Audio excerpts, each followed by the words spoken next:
বিসমিল্লাহির রহমানির রহিম। আসসালামু আলাইকুম। আপনারা সবাই কেমন আছেন? আমরা সবাই ভালো আছি। তা আল্লাহ আশিস রহমত। আজকে দুপুর থেকে আরেকটা ভিডিও, লুনা কুকিং থেকে আরেকটা ভিডিও শুরু করলাম। তো আজকে দুপুরে রান্নাবান্না নিয়ে ভিডিওটা করব। তো আজকে দুপুরে রান্না করব গরুর মাংস। আজকে ফ্রিজে একদম মাছ নেই, গরুর মাংস আছে মনে হয় মধ্যে এক পোটলা। তো এই প্রতিদিন ছেলেমেয়েরা ওরা মানে মাছ খেতে চায় না, ওরা সবসময় ভালো মন্দ খাওয়ার জন্য চেষ্টা করে। আর আমার বড় ছেলেটা মানে মাছ একদম অপছন্দ, ও সবসময় ওর জন্য মুরগির মাংস গরুর মাংস ওগুলো আমি ভুনা করে রাখি দিই। ও একদম মাছ মানে শাক সবজি ওগুলো যেদিন রান্না করি ওই দিন ওরা ভাত খাইতে চায় না। তো কী করবো, ছেলেমেয়েরা যদি না খায় তাহলে নিজের থেকেও মানে নিজে একজনের জন্য আর ছেলেমেয়েরা কি কষ্ট করবে। তাই ভাবলাম আজকে ওদের জন্য আর একটু গরুর মাংসের ভুনা করি। ভুনা বলতে একটু আলু দিয়ে হালকা ঝোল করে রান্না করব। তো এই সকালে বাচ্চাদের এখন পরীক্ষা চলে মেয়ের আর ছেলের একসাথে। মেয়ের এখন ক্লাস 10 পরীক্ষা চলে। আর ওইদিকে ছেলে এখন ক্লাস 10 পড়তেছে, সামনে এসএসসি পরীক্ষা দিবে। সবাই দোয়া করবেন আমার ছেলেটা যেন ভালো একটা রেজাল্ট করে, সব ভালো ফলাফল পায়। তো আমি তো মা তো অনেক চেষ্টা করি যেন ছেলেটা একটু ভালো প্রতিষ্ঠিত হোক, ভালো রেজাল্ট পাক। এখনকার ছেলেমেয়েরা তো কথা শোনে না, মা বাবার পড়াশোনা করতে চায় না। আমরা যখন পড়াশোনা করছে, ওরা বুড়া যখন পড়াশোনা করছে অনেক, তখনকার পড়াশোনা আর এখনকার পড়াশোনা অনেক আকাশ পাতাল। এভাবে এখন ছেলেমেয়েরা নিজের মন করা বরাবর করতে বসে। বাসায় 2টা টিচার রাখার পরও ওরা মানে টিচাররা যতক্ষণ পড়ায় ততক্ষণ ওর বাহিরে একটু পড়তেছে না। তো এভাবে কি রাজ্যের রেজাল্ট ভালো করা যায়? তো কী করবো, এখন ছেলে মেয়েদের সিদ্ধান্ত আর আমাদের সিদ্ধান্ত। ওরা যা করে তাই। একটু ভালো মন্দ কিছু বলতে গেলে খেপে যায়, রাগারাগি করে, মুখের উপরে তর্ক করে। তো কী করবো, আর করার কিছু নেই। তো এদিকে দুপুরে রান্নাটা শুরু করলাম। মাংসটা ভালো করে ধুয়ে পরিষ্কার করে দেখলেন তো সবগুলো কুটে নিয়ে। তো একটা পাতিলের মধ্যে নিয়ে এখন হালকা হলুদের গুঁড়ো, মরিচের গুঁড়ো, জিরার গুঁড়ো দিয়ে সব, আজকে বাসি সরষের তেল ছিল না তো একটু সয়াবিন তেল দিয়ে মাংসটা 4-5 মিনিট মাংসটা মাখিয়ে রেখে দেব। তো এদিকে অন্য কাজ আছে, ওগুলো সারবো। তো আবার মেয়ে প্রায় 12টার দিকে চলে আসলো। সকালে আজকে ঘুম থেকে উঠতে লেট হয়ে গেল। তো এই একটা রুটি তাড়াহুড়ো করে তাওয়া দিয়ে মেয়ে খেয়ে চলে গেছে। তো আস্তে আস্তে দুপুরে প্রায় 12টা হয়ে গেছে, অনেক খিদে লেগেছে। তো বলছি মা বিস্কুট খেয়ে ওগুলো খাবে না, মা আমি কী পিঠে বলে ওগুলাকে, চিতল পিঠা না কি পিঠা জানি বলে।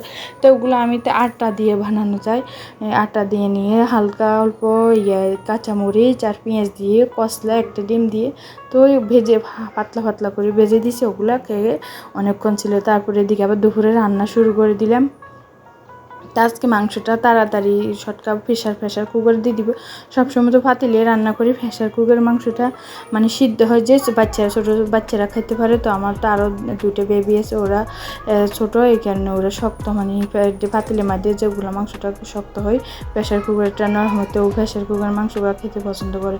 তো মাংসটাকে আগে ভালো করে প্রেশার কুকারের মধ্যে কষিয়ে তো আমি ওই যে মানে ঢাকনাটা নিয়ে নিই। তারপরে যখন কষানো হয়ে যায় তা আলাদা একটা ঢাকনা আছে, ওইটা দিয়ে দিই।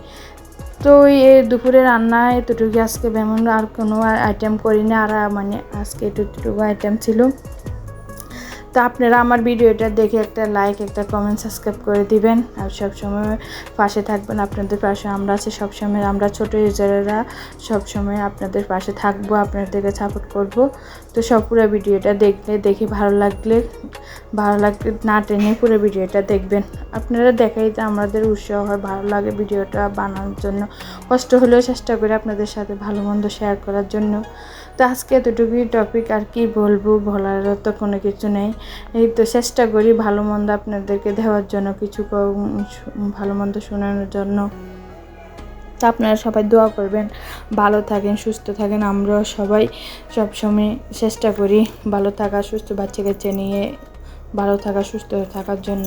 তো এখন একটা পরিবারে তো অনেক পরিমাণ খরচ হয়, আর যাদের বাসায় ছেলে মেয়ে আছে পড়ালেখা করার জন্য তাদের তো অনেক খরচ।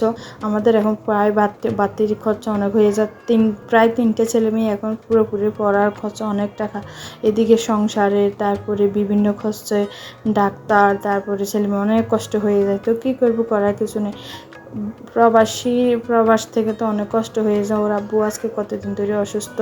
তো কী করবো, করার কিছু না। আমার তেমন এরকম মানে সহযোগিতা করার মতন কেউ নেই। যতক্ষণ নিজের হাজব্যান্ড পাঠানো পর্যন্ত অপেক্ষা ততদিন কষ্ট করতে, কেউ মানে আত্মীয় স্বজন থাকাও কেউ কাউকে মানে দেখে না। তো এতটুকু, আপনারা ভালো থাকেন, সুস্থ থাকেন, আমরা দোয়া করি সবসময়। তো এদিকে দেখেন তো প্রেশার কুকারের মাংসটা দিয়ে ভালো করে কষিয়ে নেব। কষিয়ে একটু পানি দিয়ে একবার ঢাকনাটা লাগিয়ে দেব। তো এক একজনের আইটেমের রান্না এক এক রকম। আমি আমার মতন রান্না করি ঘরোয়াভাবে। আমি অনেকেরা মশলা কম খায়, আমরা তো মশলা একটু বেশি খাই।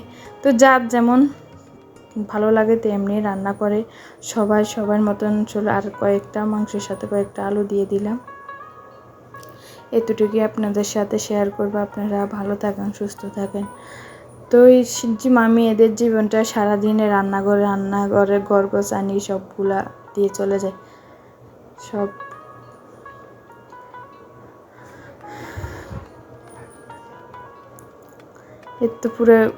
এখন পুরোপুরি মাংসটা কষানো হয়ে গেল। ঢাকনাটা দিয়ে একটু বেশি করে ঝোল দিলাম, জন্য নিচে দিয়ে না লাগে মাংস মানে একটু হালকা ছাঁচ পড়া মাংস হলে আর খেতে মন চায় না। তো আপনারা এতটুকু আপনাদের সাথে ভিডিও করলাম। ভালো থাকেন, সুস্থ থাকেন, আল্লাহ হাফেজ। আর কি বলবো, বলার কোনো কিছু খুঁজে পাচ্ছি না আমি।